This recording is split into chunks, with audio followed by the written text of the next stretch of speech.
A Okay, go movie ahead. refers to any portable phone's device that can make calls and send text, while Android specifically refers to the operating system used on the many mobile phones developed by Google. Essentially, a mobile phone running on the Android operating system is called an Android phone. A mobile, generally, terms for any phone that can be carried around, including basic features, phones, and smartphones. Android is a specific mobile operating system developed by Google, which powers many smartphones. Managing activities and fragments. In Android, development managing activities and fragments refers to the process of controlling how different parts of your app's user interface are displayed and interacted with, where activities represent full screen views and fragments are modular section with an activity that can be dynamically added, removed, or replaced as needed, all managed through the Fragment Manager. Fragment in Android have revolutionized mobile app development, providing a dynamic and modular way to design users' interfaces. Fragments are self-contained sections with an activity, making them ideal for creating flexible, multi-panel layouts and enabling dynamic UI change at runtime. What are fragments in Android? A fragment in Android is a modular section of an activity that represents a portion of the user interface. A fragment can be thought of as a building block, allowing developers to create more complex and flexible layouts.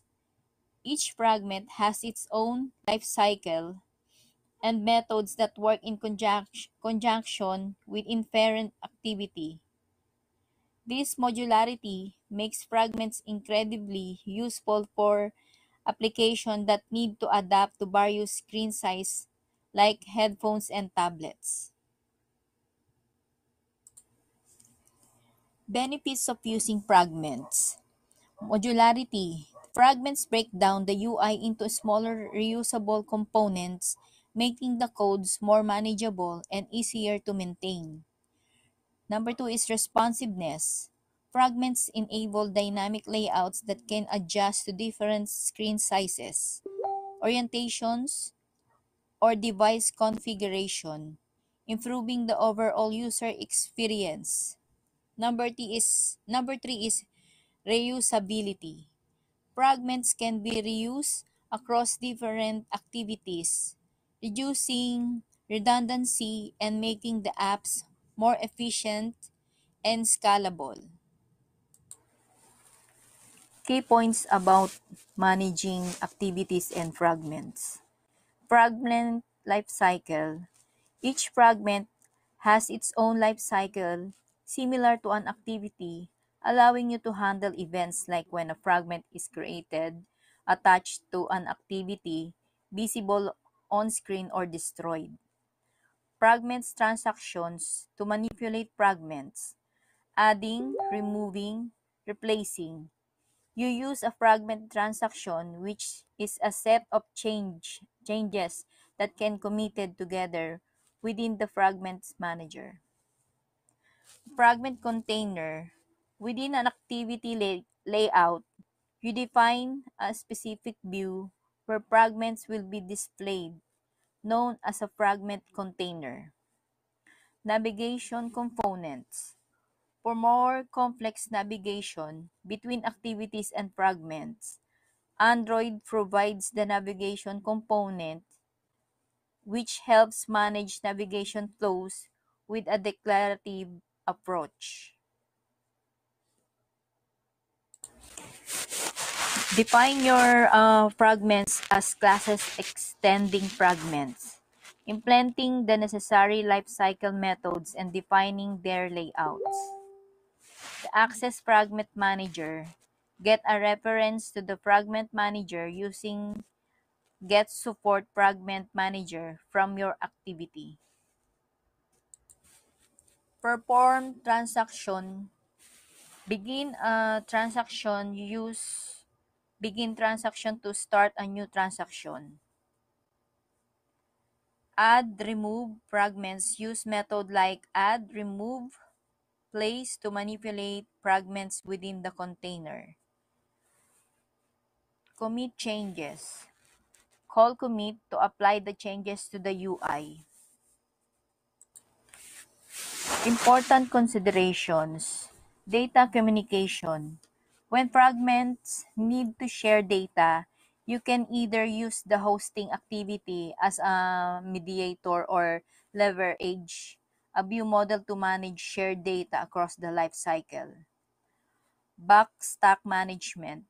When adding or removing fragments, the fragment manager keeps track on a backstack, allowing using to navigate back through previous fragment states using the device back button. Configuration changes is a fragments are designed to handle configuration changes like screen rotation gracefully, allowing them to retain their state when the device orientation change.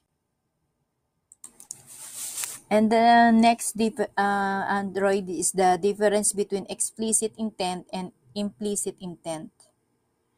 The implicit intent doesn't specify the component. In such a case, intent provides information on available components provided by the system that is to be invoked. For example, you may write the following code to view the web page.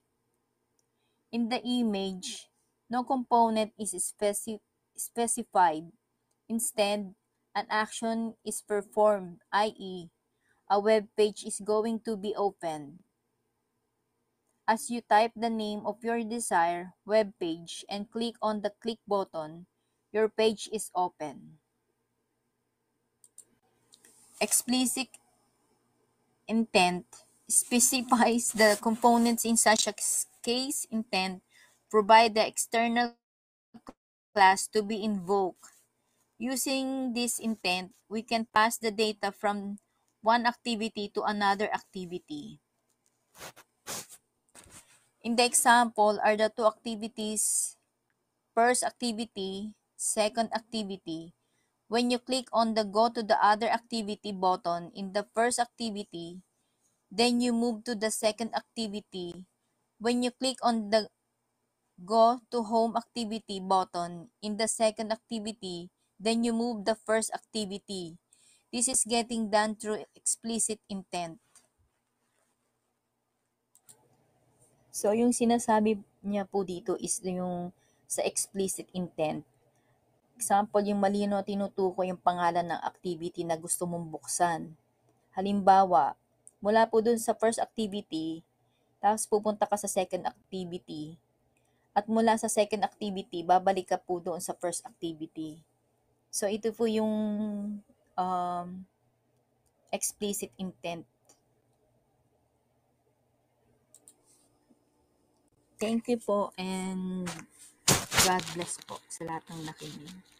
At ibibigay ko na po yung next report kay Joshua Guerrero. Good evening everyone, my name is Joshua Guerrero, and for the continuation of Module 3, let's discuss navigation and multi-screen application. So the activity and fragment lifecycle is fundamental in Android development, especially when building multi-screen application with smooth navigation. So here's a breakdown focusing on navigation and multi-screen application. The activity lifecycle is a key for navigation, and activities represent screens in an application. Understanding the lifecycle helps manage UI or user interface data and navigation transition.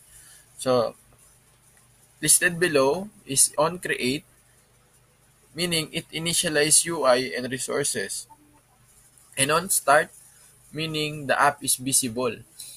And on resume, app is in the foreground and interactive. And on pause, app is partially visible and it releases resources here.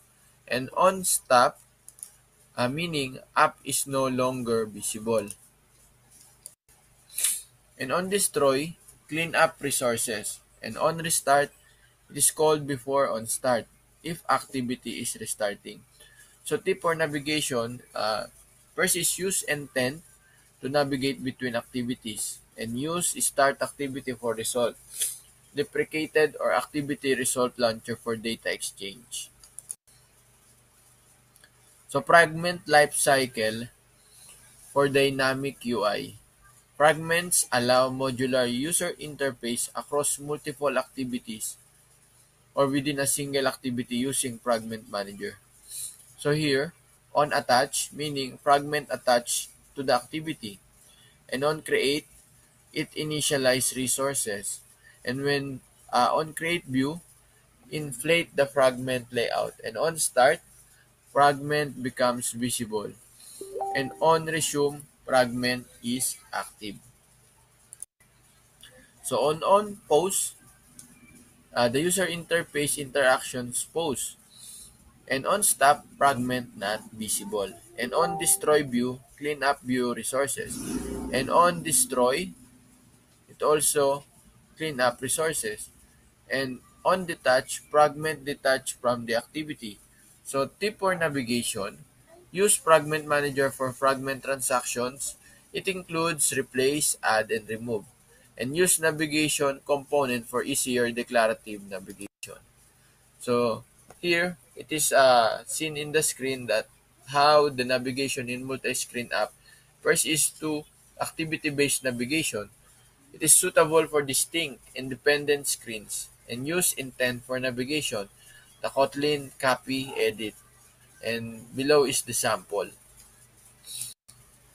For fragment-based navigation, better for apps which closely related screen and use Fragment Manager.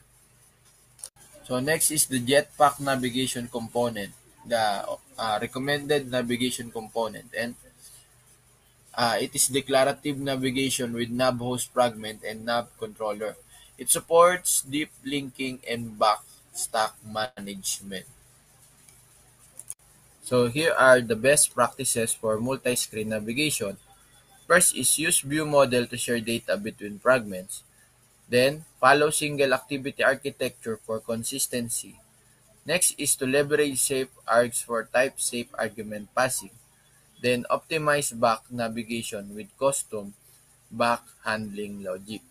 So on the next slide, it will give us or knowledge and help us on how multi-screen Android app activity and the content. And it is the fundamental for the beginners. And let's watch the video tutorial. Hello everyone and welcome back to the channel. तो आज के इस वीडियो में हम लोग देखने जा रहे हैं एंड्रॉयड के अंदर हम लोग मल्टी स्क्रीन एप्लीकेशन कैसे बना सकते हैं and we will also learn हम लोग के एप्लीकेशन के अंदर जो मल्टीपल स्क्रीन्स होंगे उन पे हम लोग नेविगेट कैसे कर सकते हैं। तो बेसिकली इन एंड्रॉयड अगर आपको मल्टी स्क्रीन एप्लीकेशन चाहिए तो उस केस में आपको यूज करना पड़ेगा एक्टिविटी का कॉन्सेप्ट एंड देन अगर आप एक एक्टिविटी से दूसरे एक्टिविटी पे मूव करना चाहते हैं तो ऐसे केस में आपको हेल्प करेगा इंटेंट का ऑब्जेक्ट। तो इन कॉन्सेप्ट को हम लोग प्रॉपरली समझने के लिए अपने एंड्रॉइड स्टूडियो के अंदर मूव करते हैं और वहां चल के एक नया प्रोजेक्ट बना लेते हैं। So now you can notice मैं अपने एंड्रॉइड स्टूडियो के अंदर आ चुका हूं। तो चलिए सबसे पहले एक नया प्रोजेक्ट बना लेते हैं। इस प्रोजेक्ट के लिए हम लोग चूज कर रहे हैं empty activity template. Late me click next button. अब मैं क्विकली अपने प्रोजेक्ट को एक नाम दे देता हूं। मैं नाम दे रहा हूं multi screen app and I will not change any of the rest of the things. I will click on the finish button and let us wait जब तक एंड्रॉइड स्टूडियो हम लोग के इस प्रोजेक्ट को बिल्ड करता है। ऑलराइट, सो हम लोग का प्रोजेक्ट बिल्ड हो चुका है एंड इफ यू रिमेंबर हम लोग ने अपने प्रोजेक्ट के लिए एम्प्टी एक्टिविटी टेम्पलेट सेलेक्ट किया था and because of that particular template Android studio ने हम लोग के प्रोजेक्ट में ऑलरेडी एक एक्टिविटी क्रिएट कर दिया है एंड उस एक्टिविटी का नाम है main activity. So now what is this activity? So in Android activity basically represent the screen of your application and with in that particular screen आप अपना यूजर इंटरफेस डिस्प्ले कर सकते हैं। and with that particular user interface your users can interact with your application, right? So basically अब आपको अगर multiple screens अपने एप्लीकेशन में चाहिए तो ऐसे केस में आपको एडिशनल एक्टिविटीज क्रिएट करने पड़ेंगे. So please remember this thing, one activity represents single screen of your application. So अगर आपको मल्टीपल स्क्रीन्स चाहिए तो ऐसे केस में आपको एडिशनल एक्टिविटीज अपने एप्लीकेशन के अंदर बनाने पड़ेंगे. तो एंड्रॉयड स्टूडियो में एडिशनल एक्टिविटीज बनाने के लिए आपके पास अलग अलग ऑप्शन है. तो फिलहाल मैं अपने प्रोजेक्ट टैब पे मूव करता हूँ. प्रोजेक्ट टैब के अंदर आपको दिख रहा है मेरा पैकेज नेम. इस पैकेज नेम पे मैं सिंपली राइट क्लिक करूंगा, then I will go to new, then I will go to activity, and inside this activity menu you will find there are different type of activities which we can create in our application. तो फिलहाल हम लोग यहाँ यूज करेंगे empty activity को. तो let me just click there. Now in this new window अब हम लोग का जो नया एक्टिविटी बनने जा रहा है इसके अंदर हम लोग अपने एक्टिविटी से रिलेटेड कुछ बेसिक इंफॉर्मेशन देने जा रहे हैं. लाइक हम लोग के एक्टिविटी का क्या नाम होगा. सो मैं यहाँ फिलहाल नाम देने जा रहा हूँ second activity. And for this particular activity Android Studio is going to generate one layout file and the layout file name will be activity_second. तो as I said earlier activity आपके स्क्रीन को रिप्रेजेंट करता है एंड स्क्रीन के अंदर आपको जो user interface चाहिए उसके लिए आपको एक लेआउट फाइल की जरूरत पड़ेगी. तो दैट इज वाई आपके इस एक्टिविटी के साथ एक लेआउट फाइल आपको यहाँ देखने को मिल रहा है. So let us click on the finish button. So Android Studio is now going to build the second activity for us. Alright, so हम लोग का एक्टिविटी बिल्ड हो चुका है. तो आप लोग देख सकते हैं हम लोग की एक्टिविटी के लिए यहाँ एक क्लास क्रिएट हो गया है and for this activity there is one additional layout file. So हम लोग के इस प्रोजेक्ट में अब दो एक्टिविटीज हैं. पहला एक्टिविटी हम लोग का main activity and the second one is your second activity. And for both these activities हम लोग को एक एक्स्ट्रा यहाँ लेआउट फाइल देखने को मिल रहा है. So let us move to our first layout file that is activity_main.xml. इस लेआउट फाइल के अंदर अब हम लोग अपना यूजर इंटरफेस को डिजाइन करना स्टार्ट करते हैं. तो सबसे पहले हम लोग को यहाँ जो डिफॉल्ट टेक्स्ट व्यू देखने को मिल रहा है इस टेक्स्ट व्यू को हम लोग यूज कर लेते हैं. सो इस टेक्स्ट व्यू का जो टेक्स्ट प्रॉपर्टी है उसको मैं चेंज कर देता हूं. So instead of hello world I am changing it into first activity. Let's press enter. अब इस टेक्स्ट व्यू का जो टेक्स्ट साइज प्रॉपर्टी है उसको हम लोग चेंज कर लेते हैं. So I am specifying text size instead of 14 SP I am saying 40 SP. Alright, so हम लोग का जो टेक्स्ट है उसका साइज इंक्रीज हो चुका है and now we will also specify the text colour. So text colour मैं यहां देने जा रहा हूं black. Okay, now in this first layout file अब एकदम बॉटम में हम लोग एक बटन ऐड करेंगे. सो इस बटन का कंस्ट्रेंट हम लोग क्विकली सेट कर देते हैं एंड फ्रॉम द बॉटम अब मैं एक मार्जिन यहां दे देता हूं and I will give the margin of 16 dp. अब इस बटन को मैं एक ID देने जा रहा हूं. So I will change the ID into BTN second activity. Let's press enter. अब इस बटन का जो टेक्स्ट है उसको चेंज कर लेते हैं. सो टेक्स्ट में मैं देने जा रहा हूं second activity. So basically the idea behind adding this button is that जैसे यूजर आपके इस बटन पे क्लिक करेगा तो user will navigate to the second activity. Now let us design our second activity. So हम लोग की जो लेआउट फाइल है activity_second इसके अंदर हम लोग क्विकली एक टेक्स्ट व्यू ऐड कर लेते हैं. इस टेक्स्ट व्यू का भी जो टेक्स्ट प्रॉपर्टी है उसको हम लोग चेंज कर लेते हैं एंड मैं यहां देने जा रहा हूं सेकंड एक्टिविटी एंड इसका भी मैं टेक्स्ट साइज इंक्रीज कर दूंगा. Text size will be 40 SP and we will also change the colour and colour will be black. Alright, अब इस एक्टिविटी के बॉटम में भी हम लोग एक बटन ऐड कर देते हैं. तो इस बटन का आप लोग देख सकते हैं कंस्ट्रेंट ऑटोमेटिकली सेट हो चुका है एंड बॉटम से हम लोग को एक मार्जिन भी मिल चुका है. सो इस बटन को मैं क्विकली ID एक दे देता हूं. So I will give the ID as BTN first activity and let's change the text for this button. So मैं यहां दे रहा हूं first activity. Alright, so just like in our first activity जो बटन था उसके थ्रू हम लोग सेकंड एक्टिविटी पे मूव कर रहे थे, likewise in second activity user जैसे ही इस बटन पे क्लिक करेगा तो we will move to the first activity. Alright, तो अब हम लोग अपनी एक्टिविटी फाइल्स के अंदर मूव करते हैं एंड वहां चल के अपने इस प्रोग्राम के लॉजिक को बिल्ड करते हैं. So let us go to main activity. So inside our main activity, inside this on create function, सबसे पहले हम लोग का जो बटन है उसका रेफरेंस हम लोग निकालते हैं। तो उसके लिए मैं सबसे पहले तो यहाँ एक वेरिएबल बना रहा हूँ जिसको मैं नाम दे रहा हूँ btn सेकेंड एक्टिविटी। इस वेरिएबल के अंदर हम लोग के एक्सएमएल में जो बटन है उसका रेफरेंस निकाल के उसको हम लोग टाइपकास्ट करेंगे बटन ऑब्जेक्ट में, एंड देन उस बटन ऑब्जेक्ट का रेफरेंस इस वेरिएबल के अंदर रखेंगे। तो if you remember previous video में हम लोग ने देखा था how to use find view by ID. So इसको मैं बटन का क्लास दे रहा हूँ, and then I will specify r.id.btn second activity. Now with this button we will add one listener. So हम लोग का जो on click listener है that is for single press, उसको हम लोग यहाँ specify करने जा रहे हैं। So इस listener के अंदर as I said earlier जैसे user click करता है तो हम लोग user को second activity पे move कर देंगे। But to move your user to second activity आपको help लेना पड़ेगा intent का object का। तो हम लोग एक intent का object यहाँ बना लेते हैं। सो इंटेंट क्लास का कंस्ट्रक्टर, उसको हम लोग पास करेंगे पहले तो अपना कॉन्टेक्स्ट, तो मैं यहाँ दे रहा हूँ context this, and then we will specify the class file of the second activity. तो हम लोग केस में जो क्लास फाइल है उसका नाम है second activity class dot Java. So that's it, आपका इंटेंट का ऑब्जेक्ट क्रिएट हो चुका है। अब इस इंटेंट के ऑब्जेक्ट को हम लोग बोल रहे हैं that we are going to move from the current activity that is main activity to our second activity. But to move to your second activity हम लोग एक फंक्शन को कॉल करेंगे that is start activity, and इस function को हम लोग pass कर देंगे अपने इंटेंट का object. That's it. So with the help of this particular line now user can move from first activity to the second activity. Now we will do the same code in the second activity also. So let's move to our second activity .kt file. इसके अंदर भी अब हम लोग सबसे पहले तो एक वेरिएबल बना लेते हैं जिसके अंदर हम लोग रखेंगे अपने फर्स्ट बटन का रेफरेंस। So उसका रेफरेंस निकालने के लिए once again find view by id, let's pass the button class, and then let's specify the id of btn first activity.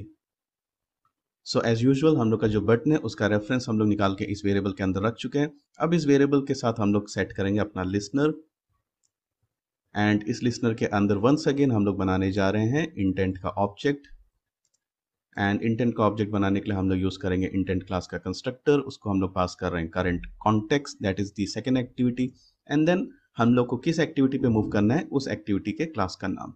तो हम लोग के केस में वो है main activity class dot java, and then once again we will call the start activity method, और यहाँ हम लोग पास कर देंगे अपने इंटेंट का ऑब्जेक्ट। That's it. तो चलिए अब हम लोग अपने इस प्रोजेक्ट को क्विकली इम्यूलेटर के अंदर टेस्ट कर लेते हैं। So let me click on the run button.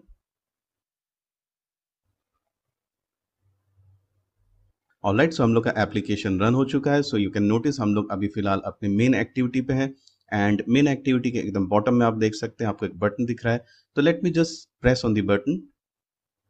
तो नाउ यू कैन नोटिस अब हम लोग मूव कर चुके हैं अपने सेकेंड एक्टिविटी पे, and likewise in second activity also we have this particular button. अब अगर मैं इस पर क्लिक करता हूँ तो आप देख सकते हैं हम लोग वापस अपने फर्स्ट एक्टिविटी पे आ चुके हैं। So basically with the help of activity class हम लोग अपने एप्लीकेशन में मल्टीपल स्क्रीन्स बना सकते हैं, एंड उन मल्टीपल स्क्रीन्स पे नेविगेट करने के लिए हम लोग ने हेल्प लिया अपने इंटेंट के ऑब्जेक्ट का।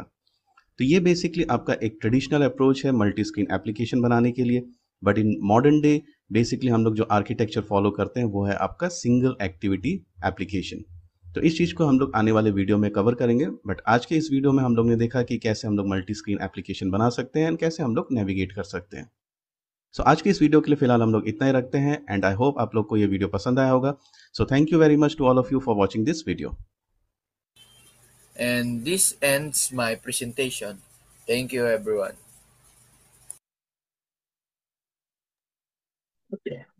Okay, so thank you so much to our presenters. No, again, as our presenter mentioned, in mobile application development, no, understanding the life cycle of application component is important for building efficient and responsive application.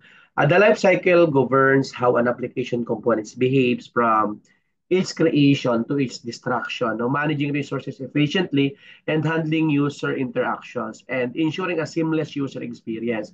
Different platforms such as Android, no, iOS, and cross-platform framework, no, Flutter, React Native, and Xamarin, no, handle component lifecycle in distinct ways, but they all serve as the same purpose, no, to manage memory, optimize performance, and ensure a smooth transaction between different app states. No, activity lifecycle in Android, no, Android development, an activity represents a single screen with a user interface because it follows a structured life cycle managed by the Android operating system.